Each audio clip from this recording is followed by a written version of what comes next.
Good morning, ladies and gentlemen, and welcome to the Nigerian Stock Exchange. I'm here to take the health and safety announcements with you. Here at the exchange, we care about your comfort and your safety, and I'd like to point out the following emergency exits.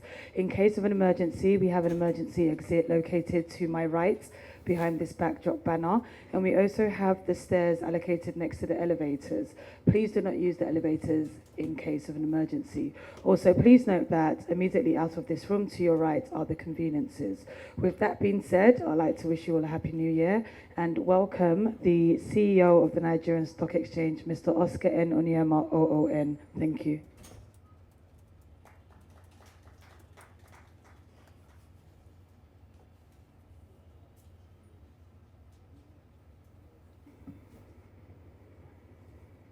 Good morning, distinguished ladies and gentlemen.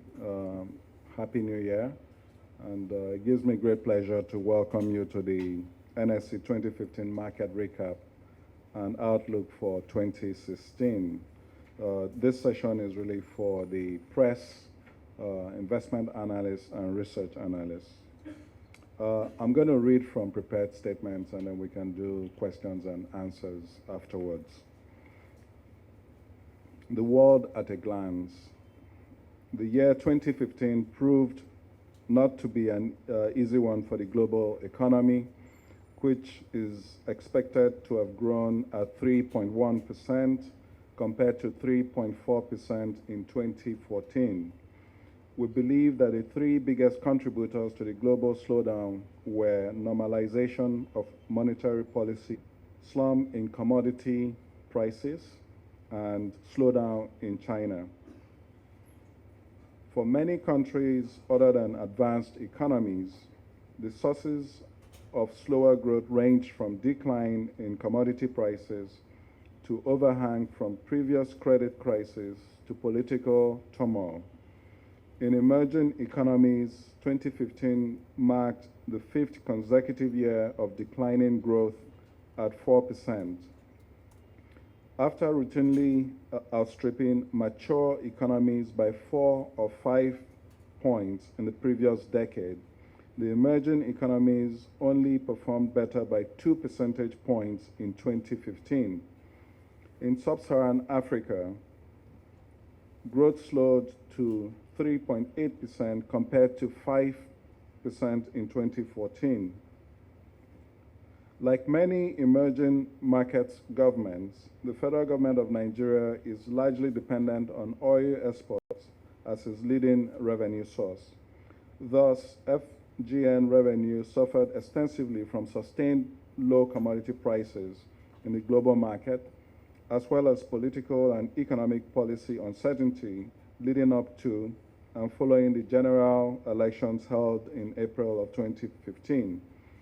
Sustained uncertainty in the country led to postponed decision-making by business leaders in anticipation of clearer direction on economic policies, thus slowing economic activity. Although inflation remains relatively low at 9.5%, it is more than 1 percentage point higher than the 7.9% at the start of the year.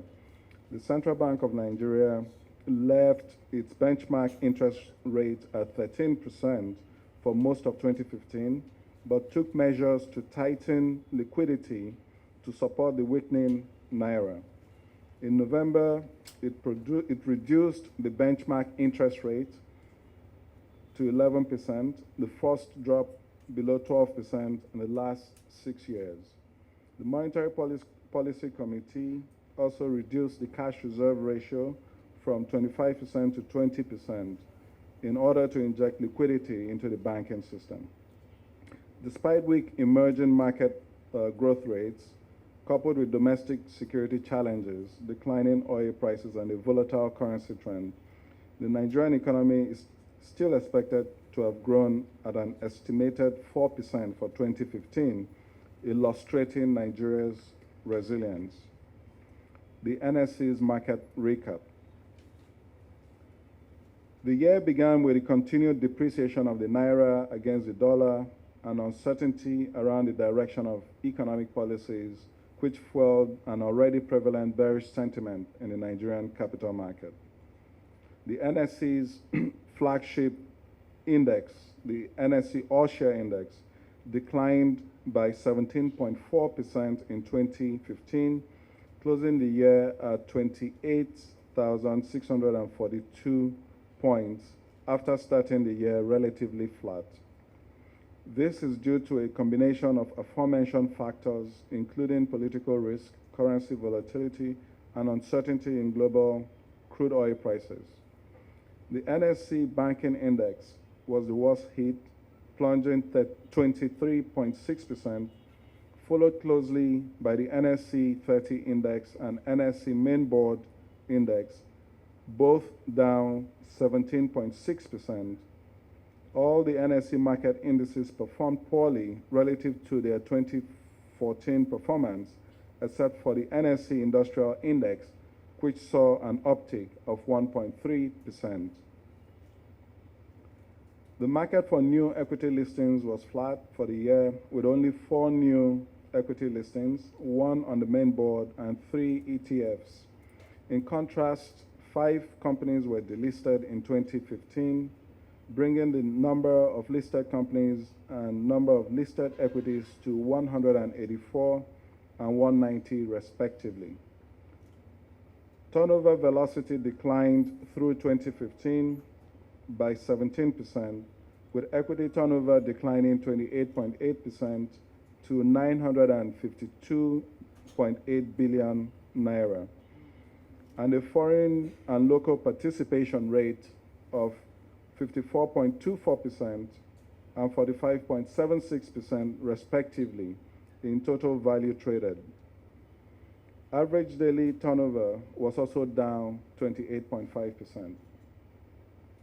In the NSE bond market, market capitalization jumped by 32.7% to 7.14 trillion naira as corporates took to the debt market to raise a total of 112 billion naira in 7 new listings, majority from financial services sector. The federal and state government raised 76.5 billion naira and 35.8 billion naira in debt capital, respectively. NSE strategy execution in 2015. Throughout the year, the exchange focused its priorities on restoring and upholding investor confidence in light of the headwinds facing the African marketplace.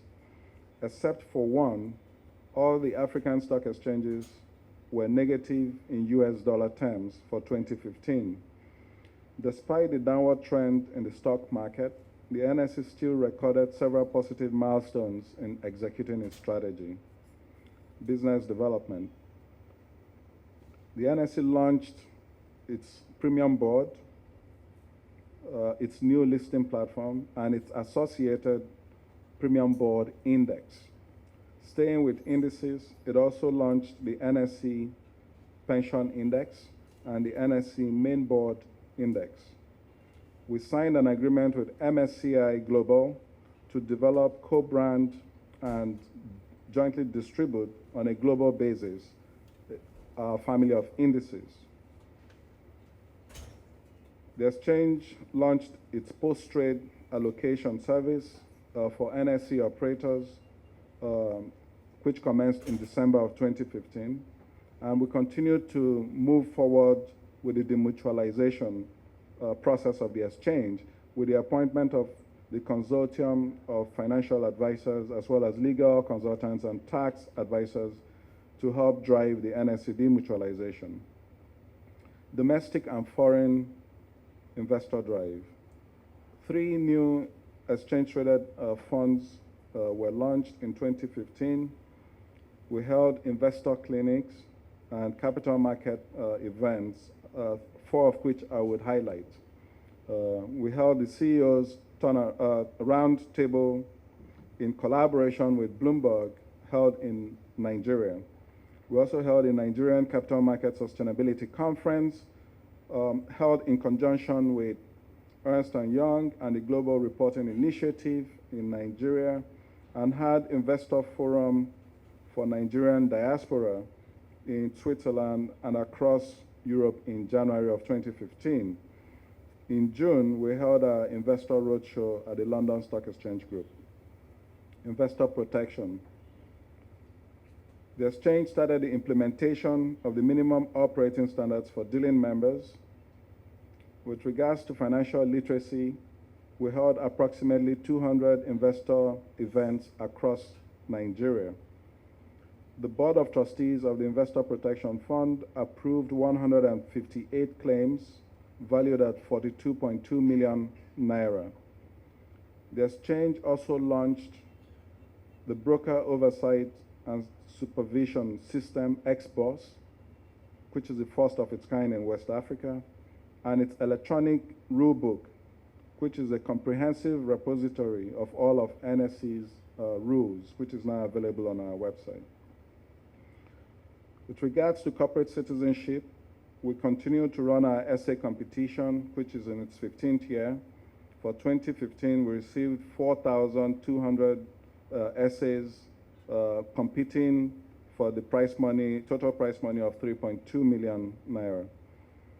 We held the second edition of the NSE Corporate Challenge, raising 36.5 million naira for the fight against cancer.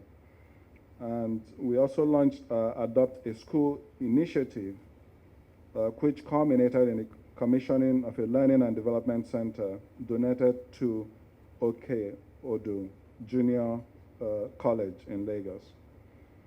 Awards and recognitions.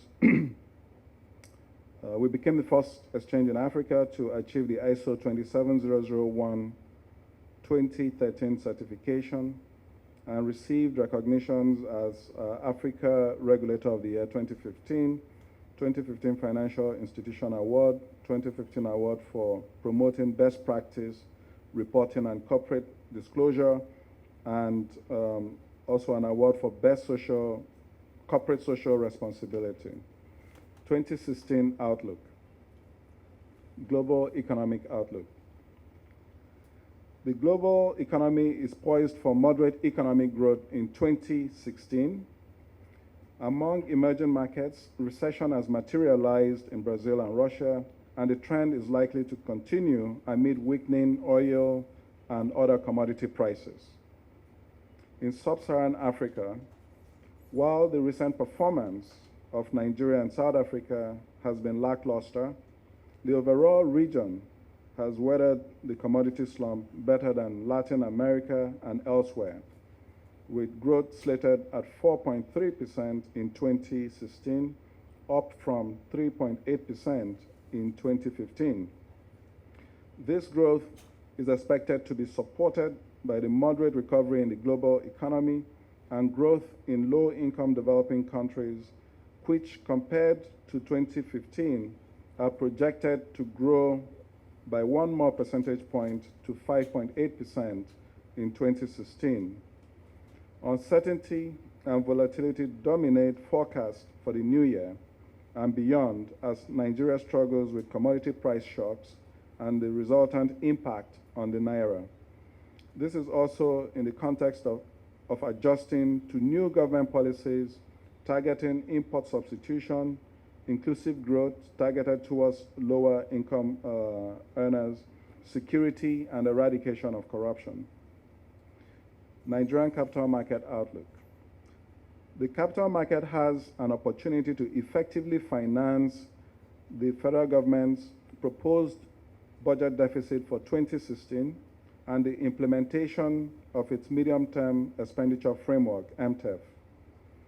With greater clarity on policy direction, we anticipate the result of with greater clarity on policy direction, we anticipate the return of investors who have remained on the sidelines throughout 2015.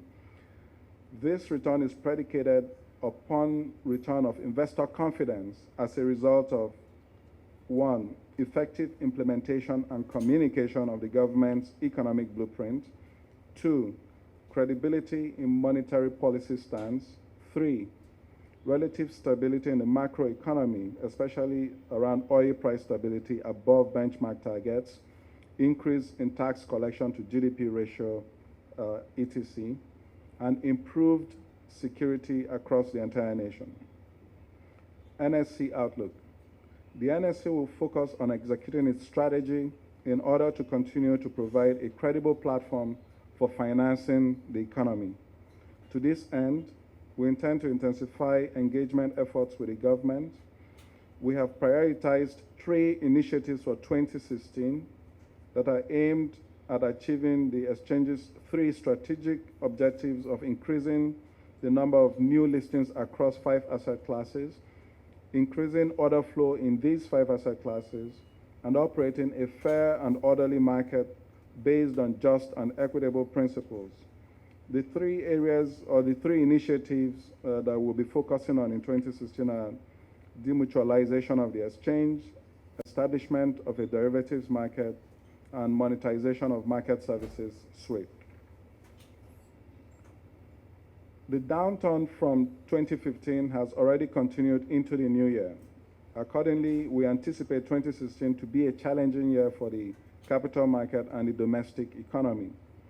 We intend to continue our collaborative efforts with the new administration and other private sector players to create a framework for financing the nation's infrastructure and capital requirements. Additionally, we plan to work with the FGN to ensure that the appropriate messaging is conveyed to the investor community. The current state of the market creates both challenges and opportunities for investors. We believe that taking a portfolio approach to investing provides the best risk-adjusted alternative for participating in the capital market. As such, we want to ensure that the NSE provides a repertoire of products that will allow investors to create well-diversified portfolios of uncorrelated asset classes. Thank you very much for listening. We'll take questions.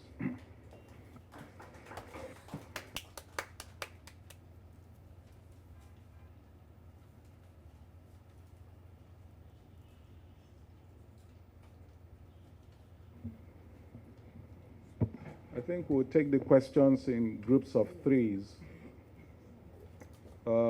If you indicate, you'll be called and we'll give you the mic and you can ask your questions. Okay, so there's one here, second, and the third one. Third is behind. Okay, let's start with Mr. Diego.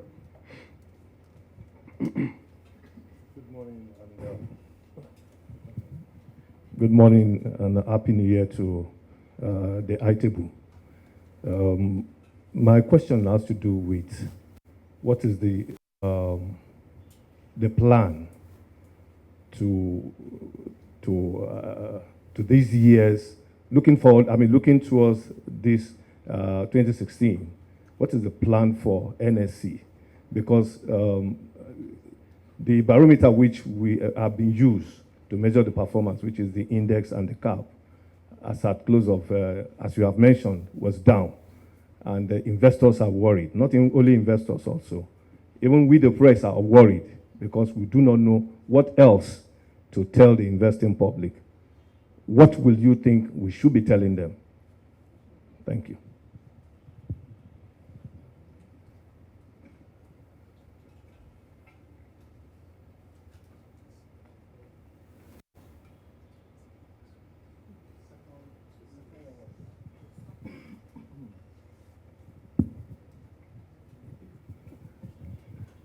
Good morning, all. The DG, good morning. I expected to hear. My name is Onyema. I work for Business World Newspapers. Sustainability initiative of the Nigerian Stock Exchange, which impacts positively on the exchange's intangible assets, as opposed to the tangible assets you've given us.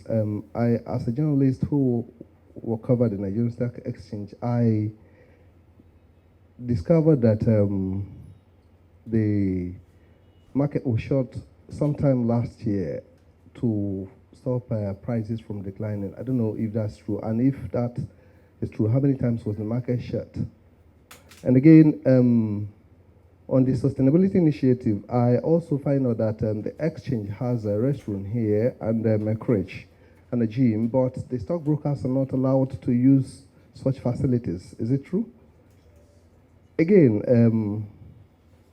the power value pricing mechanism that was the rule that was made last year that prices could go beyond 50 kobo per value. How effective was it, and how did the market comply with it? And again, what's the relationship between the NSE and the regulator and the operators? Thank you. For a second, there are too many questions, so we're trying to capture them.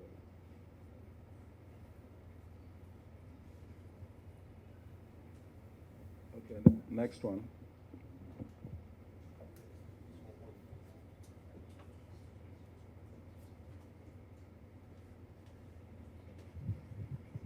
Good morning, ladies and gentlemen. Happy New Year to everybody.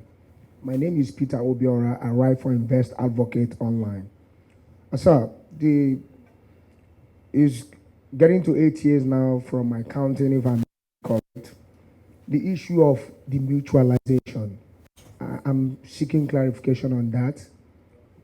What was the status update on that? And is there no timeline to this effect? About 8 years now, we're still on that. So, the listing, 5 companies listed already. I've raised this question several times, especially on that of Kappa and Abauto. And you still find out in the NSE's website, No. Is it the ex-broker? I mean, the whatever. Okay. It's still on. Just what's the status of? They were here, they are in court, they want to sort this out. I don't know. People are still asking of it. This is about 5 years or thereabouts since that the listings. What's the status update on that? I'm asking about Kappa and the Balto specifically. Thank you.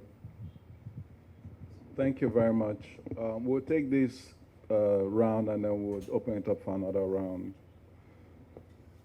So the first question is, what is the plan for NSE and what should the press be telling investors? As you know, the Nigerian economy does not exist in isolation. It exists within a global context. If we look at the drivers of GDP, I think you have government consumption, you have investment, and net export. So for a nation that relies a lot on import and export of crude oil, and import of almost every other thing, shocks in commodity prices certainly would affect the domestic economy. And the stock exchange exists to provide a platform for financing the economy from an equity perspective, fixed income perspective, and other asset class perspectives. So I would actually be more worried if the market index was going up under these economic conditions, because that means there's a decoupling between the stock exchange and the economy. The stock exchange is, the index is reflecting what is going on in the real economy, and that is the way it should be. So the question for us is, what is our game plan for moving forward? We believe that we're trying to position ourselves to be a credible platform for financing the economy. And so, given that we're a frontier market, the government typically would have an inordinate amount of influence over economic activity. And so putting ourselves in a position to be a platform to finance the government deficit, for example, will be something that we certainly want to do. Helping to ensure that state-owned enterprises that could be listed to unlock liquidity for the governments is something that we are interested in. Traditionally, when you have bear markets like we have today, that is not when you see the IPO market bubbling, right? So We are trying to really be very deliberate in our approach to driving business development this year. And so we want to continue to help to finance economic activity, both from the private sector side and the public sector side. I think that is really what you should be telling investors. Okay, we cannot, the market cannot be reflecting something that is not reality, and the reality is that the economy is challenged. And so if you look at African economies, most of us rely on commodities, and that is why all the indices in the 24 out of 25 exchanges are down in US dollar terms. And that is not limited to Africa, but I'm using Africa because we're in Africa. The question about market shutdown, the Nigerian Stock Exchange was not shut down even for one day last year in order to stop prices from moving. We do have an index circuit breaker, which is if the all-share index moves 5%, then you take a break for 30 minutes. But we never triggered that 5%. We got close to it last year, but we did not trigger it. With regards to staff facilities being available to brokers, you know, that is an internal policy issue. I'm not sure that it really needs to be addressed in this type of forum, but those are facilities that are meant for staff working in the building. As you know, the members are independent companies, and they have their own facilities for their own staff. The implementation of par value, right, we have a rule that has not come into effect yet. So we do have a rule for par value, but it hasn't come into effect yet.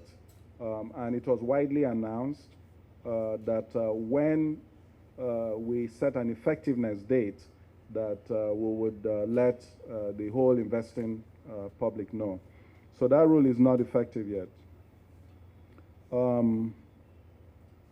The relationship between the exchange and its members is very, very cordial. As you know, we had a meeting this morning with our dealing members. Very cordial meeting. We are all working together to see how we can address some of the challenges that you've noted in the marketplace. So it's really one of collaboration. Our interests are aligned to make sure that we provide a platform with appropriate intermediaries that will support investors in meeting their investment objectives, that will support people that need to raise capital, both on the public and private sector side, to meet their objectives. The question about demutualization, demutualization typically is a very long process, and you don't demutualize in a vacuum. You must have a framework and appropriate regulation within which you can demutualize. And that was done, I believe, early last year. And so the exchange then had a framework within which to work, and that framework has resulted in us coming up with selecting financial advisors, consultants, and the rest of it. That work is ongoing. There is a project team working on it, and we are raising it to the level of one of our top 3 projects for 2016, and hopefully we can deliver it in 2016. The listing of 5 companies, yes, those companies were delisted last year. Companies are delisted for various reasons, not meeting the regulatory requirements for listings. A company could also voluntarily choose to delist. It is the natural life cycle of any exchange. You have companies coming in and companies going out. With regards to Capa de Alberto, that delisting was completed last year, and we announced it widely. It was an amicable delisting. We're not in court with them or anything like that. So I'm not sure where that information is coming from, but suffice it to say that they've been fully delisted from the exchange, and we've removed them from the daily official list of the exchange. With that said, I will open it up for 3 more questions. There's Awo here. So Awo here. There's another gentleman here. Take one from the back.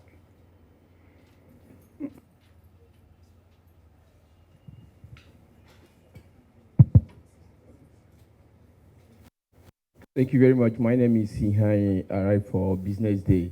I'm actually interested in, considering what's happening in the market now, where we have seen, just within 8 trading days, huge loss in the market.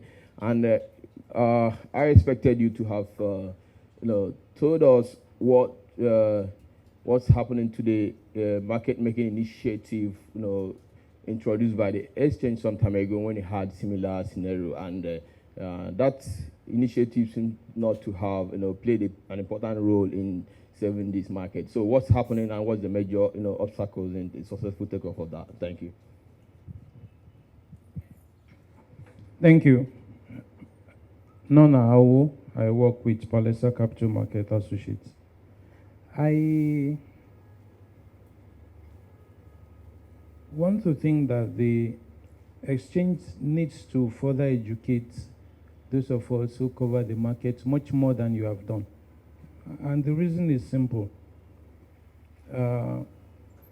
Taking a 6-month position in terms of the index, we are talking about a drop of 24% already. Again, taking a speaker. And this is not the trend in all emerging markets, which means there is something that is unusually different from what we find. Yes, I know there is all the risk that you mentioned, but what are the challenges that the exchange, or areas of inadequacy that the exchange itself has found, and that they think that they need to address? I think that will help us in understanding the challenges that we have much more. Because I know that the exchange will also have its own challenges as to how to take the market forward. But if you don't have challenges, what is it that you are going to do differently that will help this market? Because like I said, if we run to a situation where everybody is in fear, then the market itself has a major challenge going forward. In the course of the trading this morning, Zenith at less than 10 naira, no of offer, First Bank less than 3 naira offer, UBA less than 3 naira offer. There's going to be massive fear out there. So what is it that the exchange is likely to do? Not government policy. Yes, government policy will always be there. In other jurisdictions, government challenges are also there. What are we doing, or what are we going to do and do separate, different from what we're already used to doing? I heard you talk about the financing. I know that government can also decide not to come straight through this market in terms of financing. What effort have you made to reach out to government as a way of helping the market when it comes to financing its deficits? Because the truth is that if we sit here and think that government will come to us, government have other options. We can raise the money that exchanges, because that itself will be some level of breather for this market. I have also been on the issue of information and enlightenment. I also think that the exchange is not doing enough in terms of enlightenment, with due respect. Look at the global media, you find other exchanges advertising as to what they are doing. Yes, I know that advertising and bringing people are also not the same, but I think this exchange needs to do much more. I know one of the answers you are likely to give is we are non-profit making. But even in this reserve, let's spend some money and go out. It's not sufficient for us to bring secondary school, secondary school students, who don't even earn income here, and say we need to go out, with due respect. Because if we don't bring in those small cash into this market, then I'm happy the foreign investors have left us. Let's look at what we can do locally. You have already agreed that you're going to do much more in terms of local investment, but I don't think we're doing enough. So I'll also be interested as to what you want to do in that regard. Finally, I've seen for 4 years now that the presentation of the information that you have on the daily official list is misleading. What you will have on the official list is a 52 weeks running average in terms of low and high. That shouldn't be the case. Leave that to people whose main occupation is to sell information. Your responsibility is to say, at the end of 2015, you close that year. Start 2016 on a low and high of that year. But it's like the exchange does not understand what some of us are saying. Because for 6 years running now, nobody can do a proper research as to what pricing is on a year-to-year basis of the quoted company. And I don't think that is healthy for us. I want to thank the exchange for again bringing on record. This is the oldest New Year presentation I'm seeing, which means that there will always be record to be broken. Thank you very much.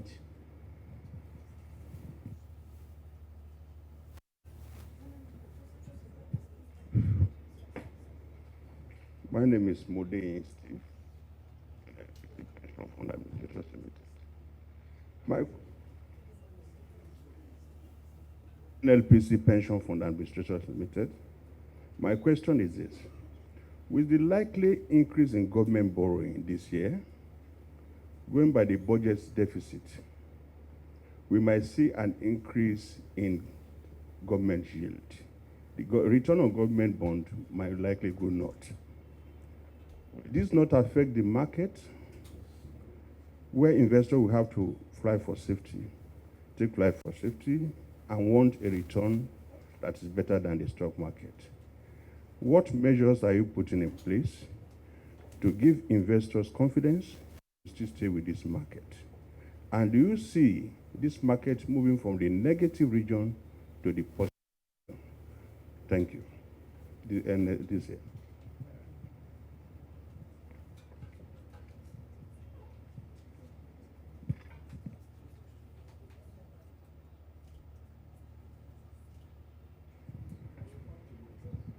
My name is Shibike Ogu. I'm an analyst at Financial Nigerian magazine. I heard you say in your speech that the banking sector was the worst hit sector last year. I just wanted to find out why it was the worst hit sector, since banks were posting consistent year-on-year growth. So I wanted to know what was the reason why the banking sector was the worst hit sector. Thank you.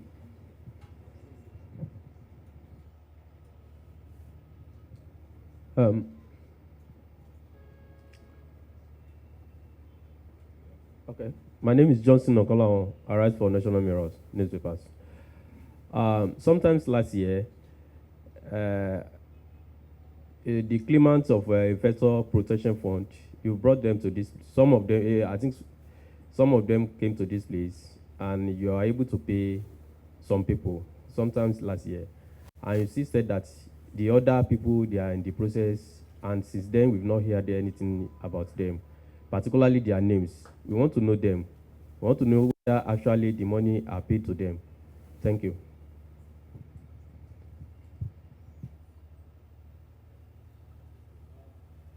Let's try to address these ones, since the questions are in multiple parts.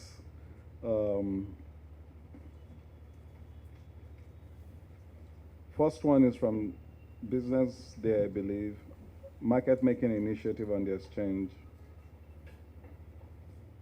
Okay, so the market makers, the work of market makers is to provide continuity in the marketplace. So what that means is, if the market is 5 bid for 510, you don't want the price, if somebody is trying to sell, to go from 5 naira to 4 naira in one shot. So market makers put themselves in between 480, 470, 450 to provide continuity in the marketplace. But their work is not to stop the market from going in a certain direction. So if you think about it, from June, July of last year, not last year, 2014, from June, July 2014, when the oil price shocks started, we've lost over 30 billion US dollars in market capitalization. I'm not sure that anybody can stand in front of that moving train. So the market makers are doing their job, which is to provide continuity in the marketplace. And that is one of the reasons why the market did not shut down last year. There were some markets, not equity markets, that there were no bids and offers. If you go to the money market, you will see that they had shutdowns there. So the market makers have done their function. They are not perfect. There's still opportunity for them to do a lot more, and we continue to work with them in that regard. With regards to the need to educate the market better than we've done, there's always room for improvement. There's always opportunity to do more, and we're certainly doing every effort to continue to educate the market on what we're seeing. However, our primary job really is to provide a platform. There are players in the market that are closer to the action than the provider of the platform. So there is a whole ecosystem that exists in the capital market, and everybody that earns a living from that ecosystem has a duty to explain what is going on in the marketplace. As you know, the exchange does not have even one customer directly, one investor customer directly. With their intermediaries.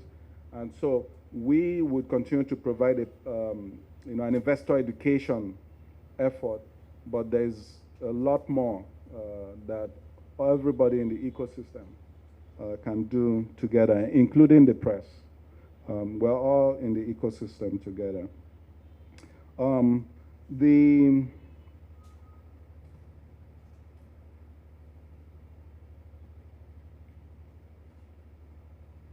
What efforts has the exchange done to engage the government to make sure that deficit is financed through our facilities?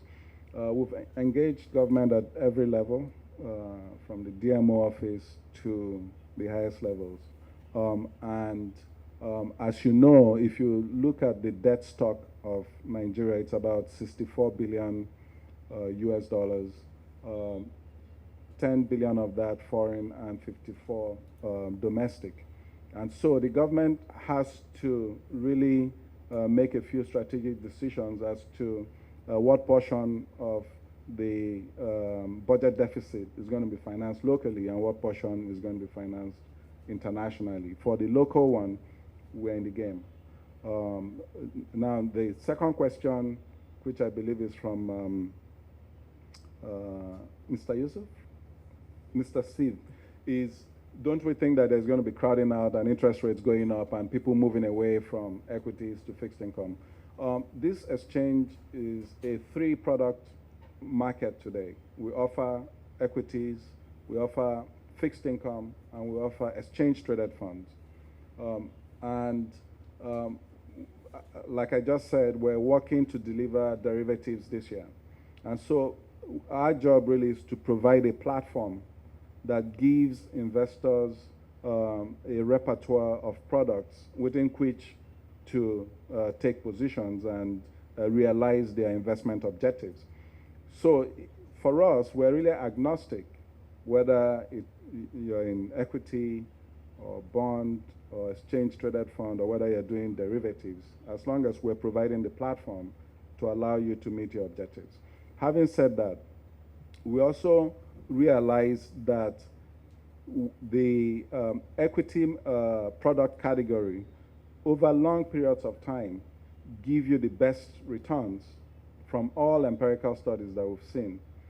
And so if we always advise a portfolio approach, because you will have exposure to equity, you have exposure to fixed income, you have exposure to other asset classes through equities. For example, you can have exposure to real estate through REITs that are listed on the exchange. You can have exposure to gold, when you talk about flight to quality, through a new gold ETF. So there are ways for you to have exposure to different asset classes, even using the platform of the exchange. Now, in terms of the government financing its deficits, one of the things we're also pitching is the need for state-owned enterprises to be unbundled, right, so that the government can free up cash if they actually bring them to the market and do IPOs and things like that. We're very encouraged by the announcement from the Minister of State for Petroleum that NNPC is going to be doing just that within the next 2 years.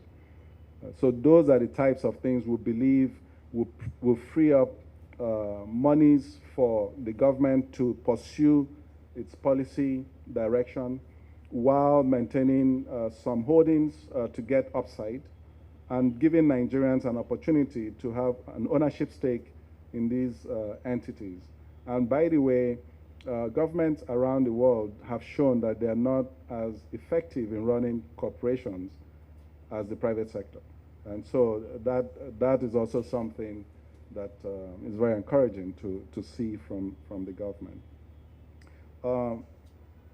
Why was the banking sector index the worst last year? You know, a few things have happened in that sector, from what we're seeing in FX to changes in rules around COT to other changes that really investors have taken the view from the way they've sold these holdings in the banking sector especially, taking the view that this is not good for the banks. That's not the view of the exchange. We're just reporting what we've seen, you know, in the marketplace. The index is down. That means people are selling more than they're buying, and so they're voting with their money. Now, to go into specific analysis of the banking sector, there are many reports out there. I'm sure your firm has written one too. You know, that's not really what we want to be involved in doing.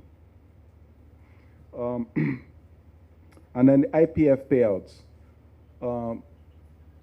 I will say that the IPF Board of Trustees continues to work to review applications for them to make payout, to verify those claims, to make sure that they meet the standards before announcing those payments. The payments that have been announced, you know, I will take advice from Tinu, but we can make the, okay, so the board doesn't want to make the list available. But the rest assured, we have nothing to gain by saying that we've paid 42 million naira. In the scheme of things, you know, it makes, I don't know why we would want to lie about it. Okay, we'll take 3 questions. There's one here, one there, and yes. So we'll start with you, and then we'll go to you, and then come back.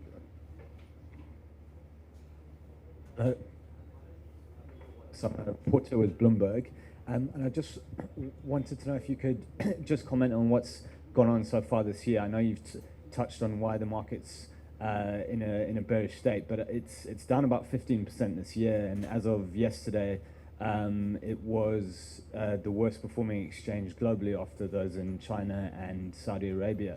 So I just wondered if you could say why you think it's had seen such a big sell-off this month, and if you see anything that's going to reverse that. And also, as a second question, there's been a lot of talk about devaluation in the last 2 weeks, and a lot of people saying that the central bank is getting to the point where it has no choice but to devalue the naira. Do you think that that's something that might trigger a rebound in the market, in the sense that it could bring foreign investors back into the market? Because from the ones we speak to, they say they will not come back into Nigeria until there's a devaluation. Thank you. Until there's a devaluation. Thank you. My name is Odume Festus. I work with Financial Edge. Let me share from your optimism for 2016 outlook. One, I wanted to ask, some few years ago, the exchange came up with an initiative.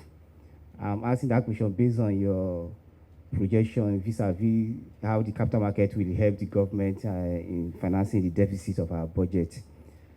The bond aspect will be taken care of, which we are already seen. But the equity side, that's why I'm asking this question. You came up with the initiative of appointing some operators that's supposed to advise some companies and bring them to the market, particularly the ASEM. And the findings in the market shows that it's only Morgan Capital among them that was able to bring in Omoluabi. And if you want to look at it based on your optimism for 2016, I was just asking that these categories of operators that were appointed, is the NSE planning to reassess their performance? Because it's like, it appears as if they are not all that effective and pushing for the agenda, which makes the NSE to bring them in. Then my other question is that, I don't know, I want to know the take of the NSE. You discover that we are even talking about people are not raising money. But if you look at the market carefully, particularly the capital markets, you discover that most of the companies are more or less resorting to FMDQ now, that's financial market dealers quotation, going there to raise CP, that's commercial papers. Is NSE bothered about that move that the NSE that's supposed to even really be the base for capital formation is not really giving the companies such kind of succor? Then my last question is on CSCS. Well, since we are not seeing CSCS there, and the NSE also have a seat in CSCS, CSS going to play a major role in the markets, particularly this year, in terms of issue of e-dividend and what have you, which SEC is even promoting. But even with the kind of campaign SEC is even doing, you discover that currently people that are trying to log in and have access to such things with their brokerage firm is not really getting the desired result in terms of effectiveness. So I wanted to know how the NSE is going to, with CSCS and other stakeholders, is going to make it more or less seamless for investors.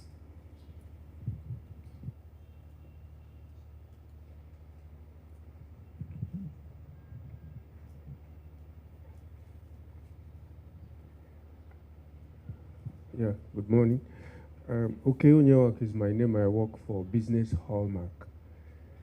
Do you have any concerns about dual listing, given the low confidence in the market and the weak currency? Thank you. Yes.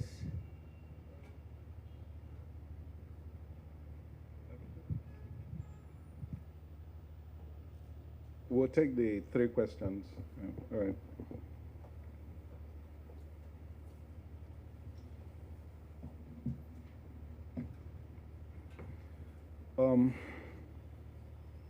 First question from Bloomberg. Trying to make sense of what has happened at the beginning of 2016. The market is both domestic and international, and so we reflect a number of things that are happening in the global space and also in the domestic space. As you know, the meltdown in China affected a number of markets in Europe especially, and with the reversal in the monetary policy stance of the U.S. The U.S. is going through its own issues. I would say that if you then couple that with the changes in policy stance that we've seen locally, investors are voting with their money with regards to the sell down that we've seen lately. People are trying to understand what the actual impact of these new policies that have just been rolled out means for their investments. That is the way I would, try to make sense. I think the market is overreacting, and as people take into full consideration the potential impact, I think that we'll see some moderation. Now, you've said the NSE All-Share Index has performed this year worse than everybody except China and Saudi Arabia. I know that those are very strong economies. China is growing at 6%, 5.8 to 6%, one of the fastest still. So I think people take into consideration the fact that they were growing at 13% and they're now slowing down a little bit. The fact that there could be a bubble in that space. Those are domestic issues. For us, people are also looking at our domestic issues.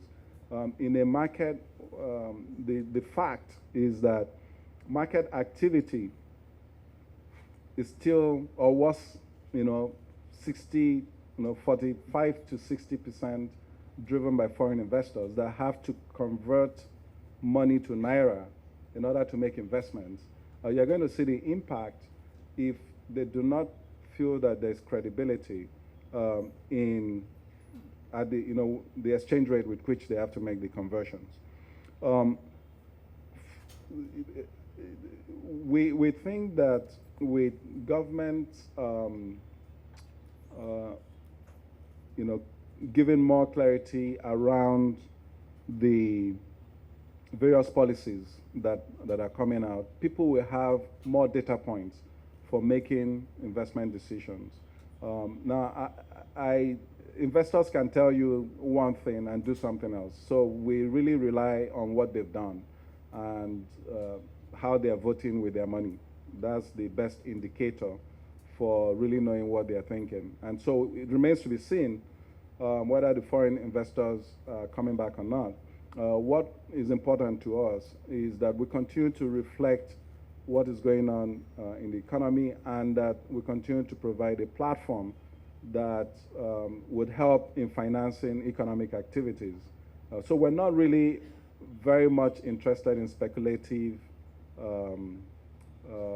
transactions right now. I mean, what we're more interested in is really those kinds of transactions that would drive growth in the real economy.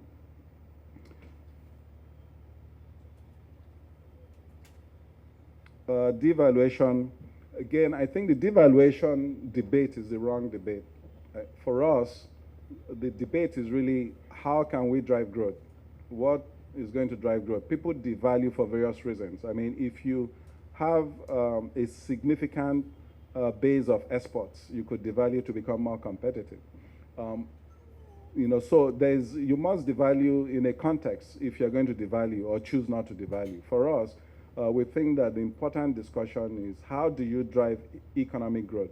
And the government has talked about, I think, 4 things they want to do to drive economic growth, focusing on the lower tier, if you will, of the population. So addressing unemployment, which, from a poll that we just saw yesterday, is actually the #1 concern of Nigerians. So addressing unemployment, import substitution, addressing the security situation, and blocking leakages, so addressing corruption. We think that you know, whether you devalue or not, it has to be taken into a context of a slew of other, policies, both fiscal and monetary, that then gives you an opportunity to grow. And it is if you're growing that people would invest in you or would want to participate in that growth. And so that is the way we view that question.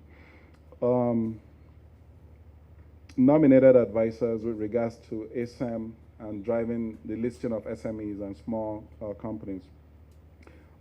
Typically, before you bring an SME to the market, there's some structuring that you have to do because they are not already in a form where they are corporatized and can be brought to the market to actually become good listed companies. So it takes some time to nurture, to help to reorganize, to bring the culture of transparency, appropriate corporate governance, and actually help these companies to meet the listing standards of the exchange before you bring them. So, the listing process can take anywhere from, for a company that has not made up its mind that it wants to list, it can take up to 2 years or more. And so, yes, we continue to monitor the nominated advisors. We've made tweaks. We continue to meet with them regularly, and we'll continue to do that. And we'll continue to look at the entire ASM program. I mean, right now we're talking about the growth board, which is probably one of the boards that we'll be launching this year. Making tweaks to that to make sure that we make it easier for SMEs to come to the market, and we'll make it a safe investment for investors that are going to be investing in the market. Don't forget, this is a public market, and so any company that is coming is a company that must have gone through a process to certify that they're safe for investing by the investing public. The question was also asked about companies resorting to raising capital through FMDQ. Let me address this issue. FMDQ is an OTC marketplace, OTC exchange, that the exchange is also an investor in. And we invested in FMDQ because we felt there was a gap that needed to be filled. There was not much transparency in the money market space, in the trading of FX.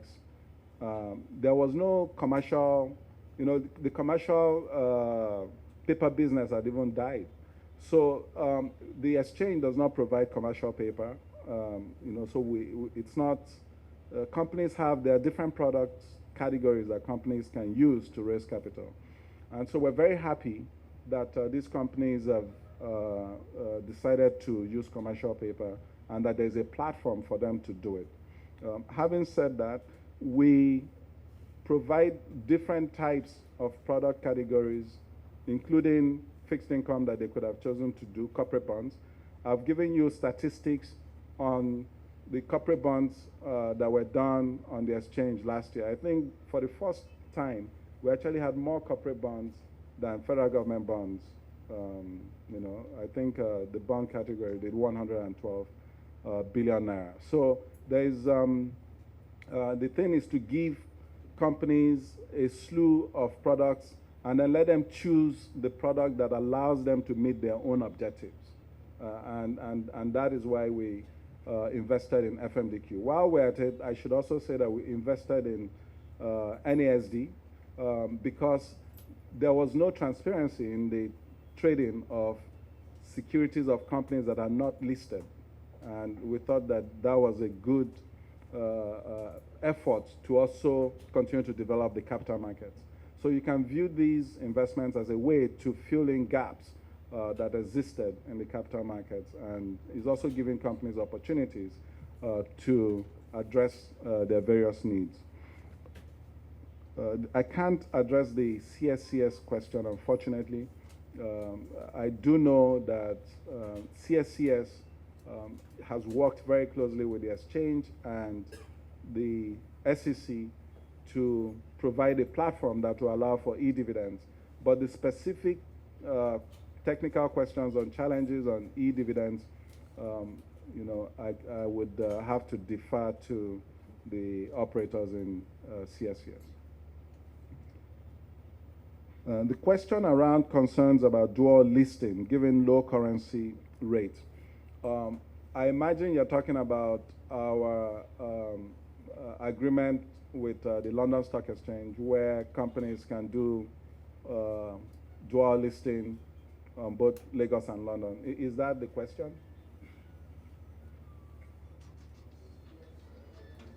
That's the question. Okay, so in this type of environment, to start with, IPOs generally are very, very rare, because you're in a bear market. The company must really, really want to raise the money to do an IPO. Now, doing a simultaneous IPO in Lagos and London under these circumstances, with the low currency rate and all of that, as long as the rates are stable, it doesn't matter where the rate is really. What people need is to have stability so that they can make investment plans, they can make plans as to whether they want to buy something or not. As long as the rates are stable, we think that those dual listings can still occur. Where you have challenges is when the rate is changing continuously. And so when the rate is highly volatile, because it makes it difficult for people that are trying to create parity between the value of the company here in Nigeria versus elsewhere to get that parity that they want. We'll take the last set of questions and then we'll call it. Can we get somebody that hasn't asked a question already? So we have people that haven't asked. Okay, there's a hand there. Okay. Okay, go ahead. Okay, my name is Sewa Wusu, Sterling Capital. Well, first and foremost, I want to commend the stock exchange. Last year was really challenging. And in spite of the challenges, you were able to, came up with a lot of programs, to steer the exchange. If not because of the, route, I believe those products and most of your initiative would have, bode well for the market. My question has to do with derivative. What kind of derivative mix do you plan to introduce, even given the current lull in the markets? Thank you.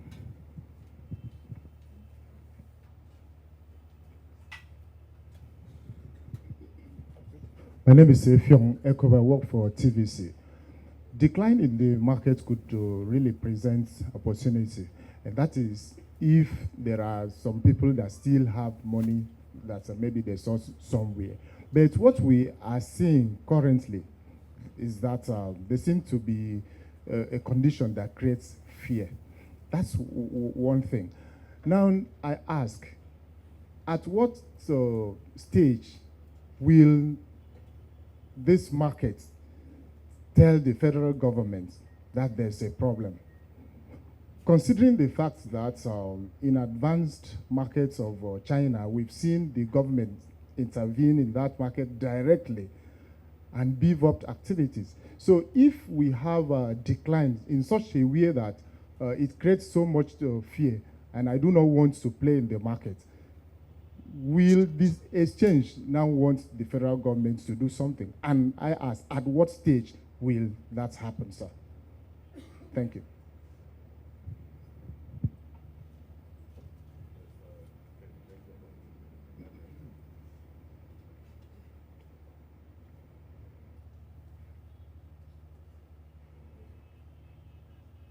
Okay, my name is Martin from Financial Nigeria. My question links with the last speaker. The federal government would like to raise money from the capital market to finance its deficits. But to what extent does this government understand the impact of the lack of clarity of his policy that you've talked about, the lack of credibility in the monetary policy, which is part of what the NSE would like the government to address this year. We saw how Nigeria was removed from various emerging market index last year. Those Barclays or JP Morgan and all of that. So what active role can the NSE play in advising this government, that they've just got to do something? Thank you.